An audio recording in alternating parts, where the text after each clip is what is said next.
Welcome to Real Money Talks.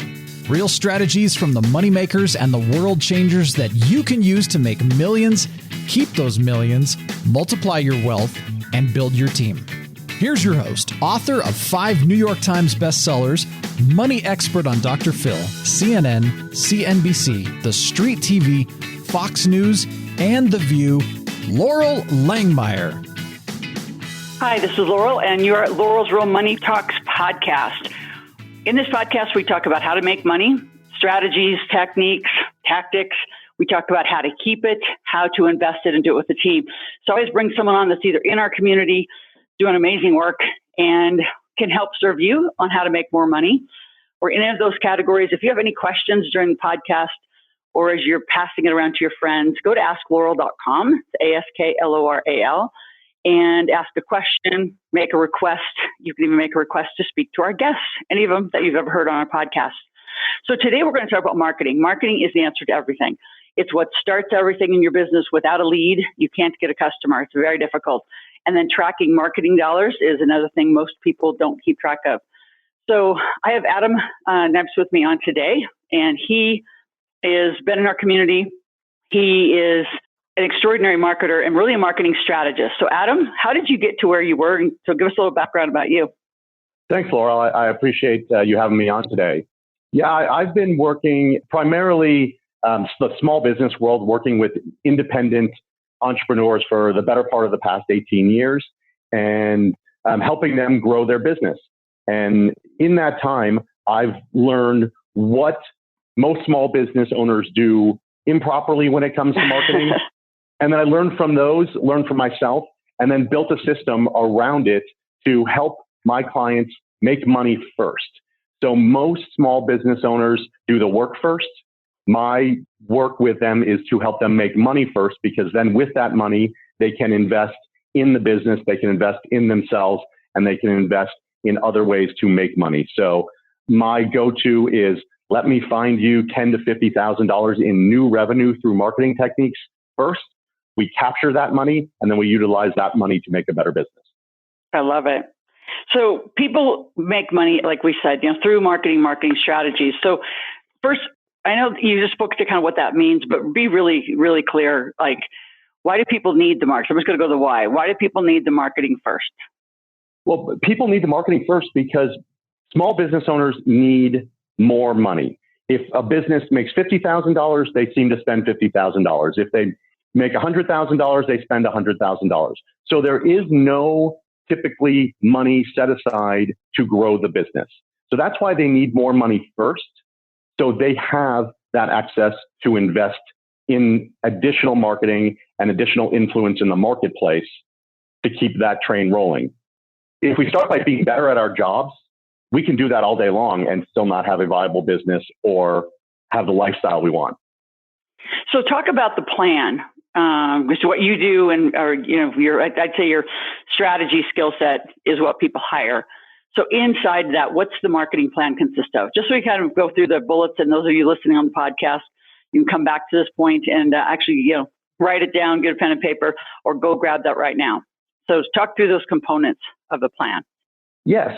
So most people, when I speak to groups, I ask them, what is the point of marketing? And almost invariably, they say it's more leads.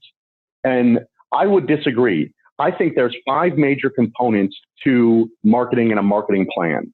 More leads is one of those components. A second component, and probably even more important, and Laurel, you talked about this in your Off Wall Street Assets workshop, it's sales, it's conversions. If you can't get people to say yes, then it doesn't matter. Once they say yes, we want to have a plan to get them to say yes again. And that's part of the marketing funnel. What is something else that you can sell them? What's your next product or service that you can offer a current client? Once you have good conversions, once you have people buying from you again and again, now you've got the opportunity to raise your price point. And if you raise your price point, obviously that drives more dollars to your pocket. So we want to build a plan to do those 3 things first. Once you do those 3 things, you have good sales and strong sales. You have multiple ongoing sales from the same client. You have pricing power. Now we can back up the truck with all the leads you possibly need in order to make that funnel work. And then the final step of marketing, which is really the ultimate goal, which is more profit in your business. Now we can look at where's the money going and how do we make it more effective. So those are really the 5 components. It's leads, conversions, transactions, higher prices, and ultimately more profits for your business. So let's dive into each of those 5 one more time and give one or two, I'm going to call it tactics now, on how to generate the leads, how to do the conversion. So just trying to speak to some of the tactics between those 5, because people struggle, and you can also in that speak to why people struggle with this. I mean, every entrepreneur on the planet, unless they just naturally dive in to learn marketing, if I look at, across the board, it's usually, like you said, not fulfillment isn't the issue in a business. It's their lack of understanding marketing and then knowing how to actually get it done. Yeah, exactly. And I'll start with the conversion side. How do we get people to say yes to us? Most of us in small business, and I was like this, and sometimes I still am, is we know so much about what we do that we tell people what we do knowing that they need it. And we end up telling rather than asking, rather than understanding.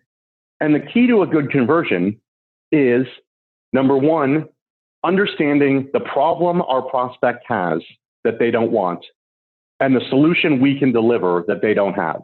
So there's a problem they have that they don't want, and there's a solution that you have that they do want. So part of the conversion process is tailoring your message to the need or want of your client, not to the deliverable that you have. So it's sort of turning the traditional presentation backwards from what most people are doing. And so the first step is to understand that. And once you know what people want, now when you go out into the marketplace, you have a much better ability to understand what they need, listen for where their pain points are, and offer your solution to answer it. Most people offer their solution first. So I think that's a big part of the conversion side. Mm-hmm. The getting more transactions, getting people to buy from you more, it's important to have a marketing funnel. Again, something that you talked about in your events, something that I work with my clients on. If you know client buys product or service A, you should immediately know what product B, C, and D are for that person and have a strategy and a plan to work them through to those additional products and services. They could be things that are the same thing they bought, but a higher level of it. It could be a additional product or service that goes next to it. It could be something that just gets their foot in the door. But having multiple products or offerings is critical to a marketing plan, because we are not one product people in the world we have today. So if you think about just a quick example, if you go to Home Depot and you go, and if you're like me, you get 3 of the 4 things that you need, and then you have to go back and you buy something else. But when you're leaving Home Depot, there is always drinks in front of the cash register. Drinks in front of the cash register, whether it's water. I live in Arizona. It's hot in Arizona. I buy a water on my way out. Even if I don't buy a product from Home Depot, I might stop and get a water. It has nothing to do with Home Depot's business, but what it does is it gets me to be a customer of them. And so when you think about your business, I'm not saying you need water. What I'm saying is that think about ancillary things that your clients need that you can offer, because if they don't understand what you have in your priority product, maybe there's something else you can offer that gets them to give you that credit card and stops them from shopping and going somewhere else when they need an additional product. So why is it that just overall, why do people, I know people listen to the podcast and think, I get it, but there's a big difference between getting it and then getting a result. And there's a huge struggle in that. So speak to that. I'm constantly in conversations with our team. So we can get a funnel up, we can get Facebook ads up, we can get other campaigns up. But if they're not converting, just because you did the action, therein lies the struggle, right? Just because you did the action doesn't mean you get the result. So speak to that struggle that I think is consistent and ongoing. Yeah, I think the biggest struggle we all have, one, is that we can do the actions, like you said, we can run Facebook ads, but we get ourselves involved in current clients, we get ourselves involved in the day-to-day, we get ourselves involved in what I call pushing papers around our desk and calling it work. And next thing you know, you've done a number of things that have nothing to do with your business. And the revenue generating side always comes last. We feel like customer service is more important. I need to take care of my customer. No, you need to get more customers into your business because you are going to take care of them because that's what your business does. And I coach on a specific model in order to do the right activities in order to overcome what we're talking about, which is lack of follow through on the important things in our business. And it's really thinking of 4 questions before you do anything. The first question, and is the most important, is what I'm about to do going to get me paid? And that could be get you paid in terms of converting a new client, or that could be get you paid in terms of selling additional products and services to current clients. The second question you want to ask is what I'm about to do going to serve my purpose? And that purpose can be growing the business. That purpose can be helping more people in the world. That purpose can be spiritual for some people. But if it gets you paid and serves your purpose, it's probably an important thing for you to do right now. The third question is, does what I'm about to do need to be done by me? And we do a lot of things in our business every day that take our eye off the ball, take us away from our revenue generating activities. And it's not really our job. We can outsource it to a vendor. Maybe there's a software program that will do it. We can hire someone to do it. And so in doing that, we can offload work, creating capacity in order for us to do revenue generating activities. And the fourth question is a big one. And it's, does what I'm about to do need to be done at all?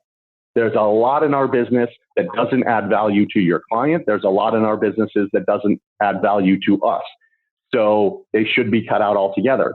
So if you follow those 4 questions, you create 1, tremendous capacity in your own day in order to do revenue generating activities. And 2, by asking the first 2 questions, does it make me money and does it get me paid? And doing those things first helps get people off of that treadmill of just doing the work every day and not actually implementing the things that need to be implemented. Those are great. And so again, those of you that are listening, if you didn't write those down, you can always rewind and come back through. What I'm going to say, they're kind of basic questions, but I think when people get in the heart of their day, they not only forget them, they don't even remember what they should be doing. And day after day after day, they don't produce revenue. So what I would encourage a lot of our clients to do is produce a revenue chart where every day the activities they do, can they tie it immediately to a source of revenue that's coming in right now? As you know, I teach this, short-term fast cash. Then there's like cash that might come in the next few weeks, and there's cash that could come in the next few months. That's also a huge client issue and the kind of clients that you're attracting. So in that, let's, Adam, switch gears a little bit. I want to talk about funnels. Everybody needs a funnel. It's been, the way that it's been out on the internet for a very long time on how to do a lead capture. So describe what a funnel is, why it's critical, and how does someone get started even doing it, and really get tactical, like from the lead magnet to the conversion of the videos, explain the funnel and what it is. Yep. And I'll start a little bit sort of at the bottom of the funnel and go to the top and then explain it a little deeper. Most of us have a product that we want to sell when we're talking to someone. And usually it's sort of our bigger package, our higher ticket item. People might say no to it because they're not ready to buy it. And then we have no place to go. We don't know what to do next. And then that lead dies or that lead goes away and we don't have it. So the purpose of the funnel is to get people engaged with you so they are ready to buy your higher ticket or more expensive services. So that funnel could start with a free report. You do whether it's a Facebook Live or a podcast like we're doing today, offer something of value to get people to engage with you. Once they engage with you, now you can go through the funnel to a product like a book or like a lower end service. Even if it's something that's $10 or $20, that can be the top of the funnel or that can be the second step of your funnel. The third step of your funnel is going to be probably more engagement with you personally. And then the fourth step of the funnel for me is a larger year-long coaching program. For somebody else's business, it could be buying a car. If you sell cars, you don't start with, hey, do you want to buy this $50,000 car? It's getting engaged with you and understanding, here's the process on how to buy a car.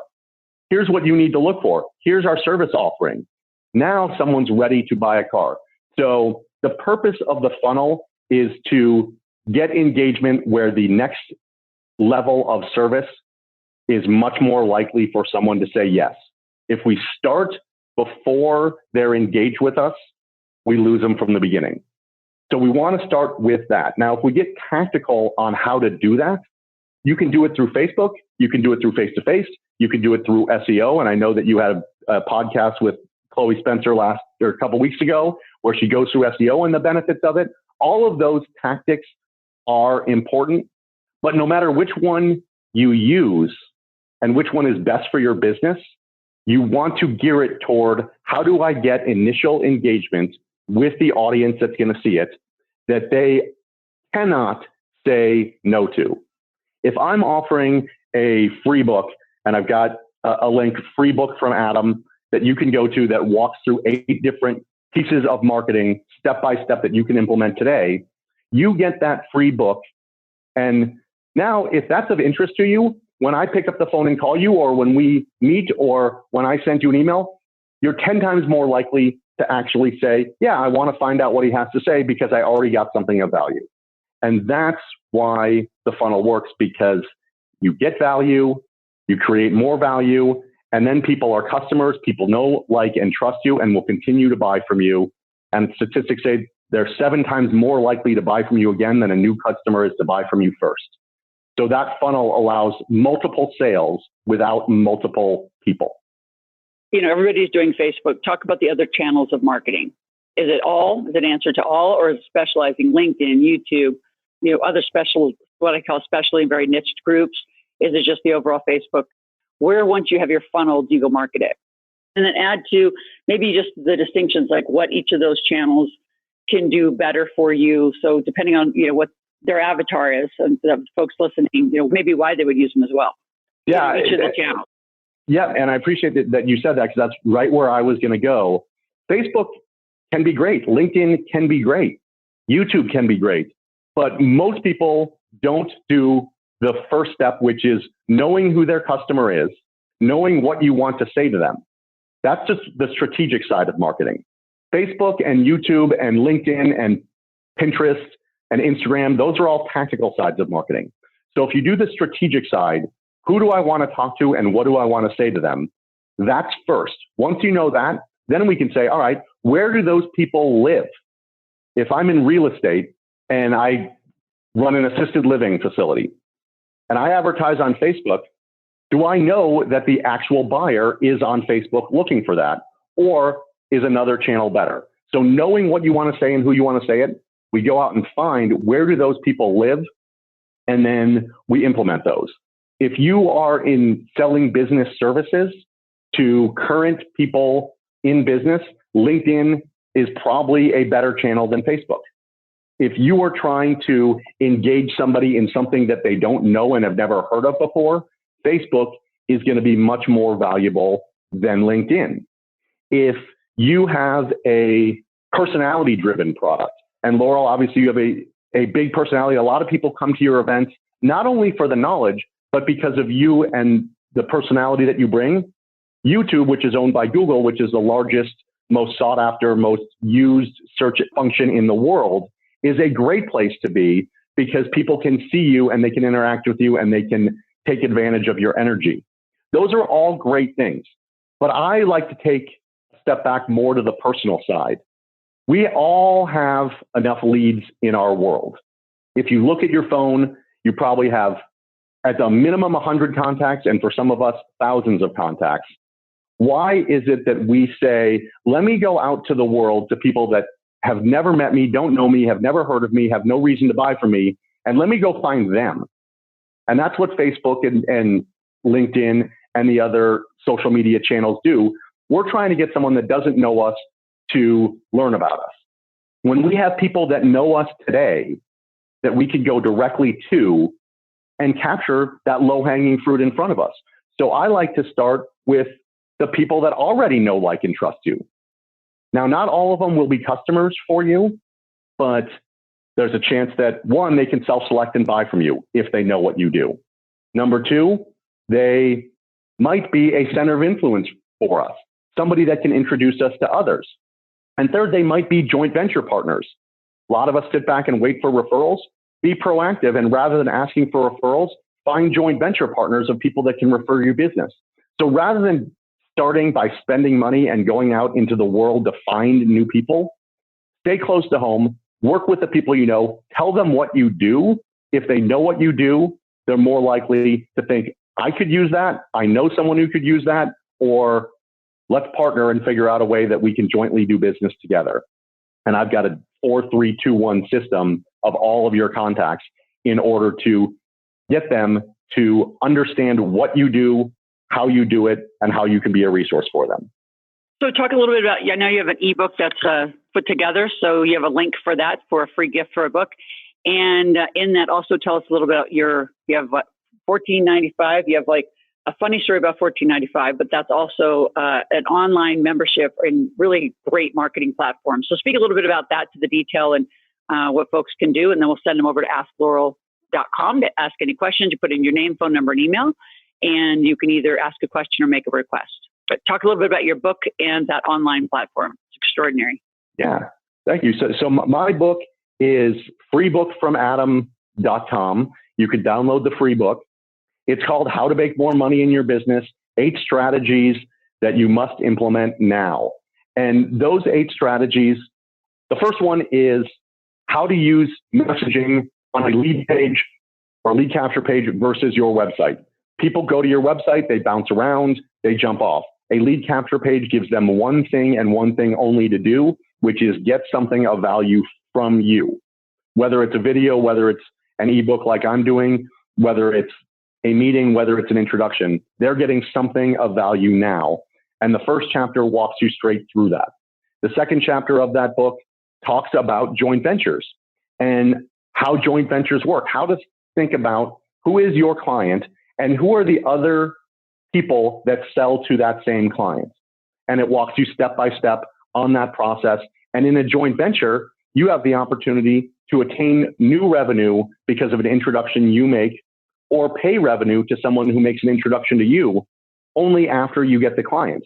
So it's paying marketing dollars after you have a client rather than paying marketing dollars in hopes of gaining a client. It also talks about the value of upsells and cross-sells, which are part of the marketing funnel. It talks about the value of a drip campaign. And that drip campaign can be email-based, it can be text-based, it can be phone call-based. But statistics show that people buy on the 5th to 12th contact with someone. And most people, 80% of people, stop after number 1 or number 2. So having a drip campaign is critical. And it actually, the book walks you through how to do that using current content that you already have to build that drip campaign to stay in front of clients. And then the last chapter of the book talks about how to make more money through the use of bundling versus discounting. Many of us say, oh, you can't afford that price. I'll discount it for this price. What this chapter walks you through is saying, here's the price. You're going to get this. Oh, and you're going to get these bonuses if you act now, giving more value for more products rather than discounting the price of your current product. So the book walks you through all of those things step by step, and you can implement them in your business right now. That's freebookfromadam.com. And for those of you who want support in doing that, and I can actually walk you through that process for your business and show you that there is $10,000 to $50,000 in your business right now that you are just not capturing due to not using the proper strategies. If you go to new10k.com, we can set up an appointment and I can walk you through that. But the book will give you great detail to be ready to talk to me about how we can implement it in your business. Awesome. Well, I appreciate you being on today, Adam. And those of you, again, you're listening to Laurel's Real Money Talks, and go over to asklaurel.com and stay in touch with us. Have a conversation about money. It's what we do. Adam, thanks for your marketing brilliance today. Those of you that are listening, pass this on to any other business owners and people that need this conversation. Have a great day. Thanks, Adam. Thank you very much, Laurel. Appreciate it.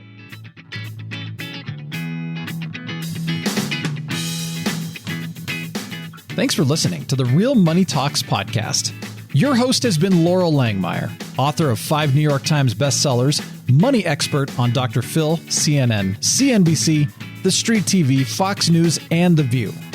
Want to learn more about off-Wall Street investing, tax strategies, and multi-million-dollar business strategies? Visit liveoutloud.com/podcast for past episodes, show notes, and resources. For some special wealth-building gifts only for Laurel's podcast listeners, visit liveoutloud.com/podcast gifts. Do you have a burning question for Laurel? Visit asklaurel.com to submit your question, and it may just be covered on a podcast episode. So stay tuned and be sure to subscribe to get new episodes every week.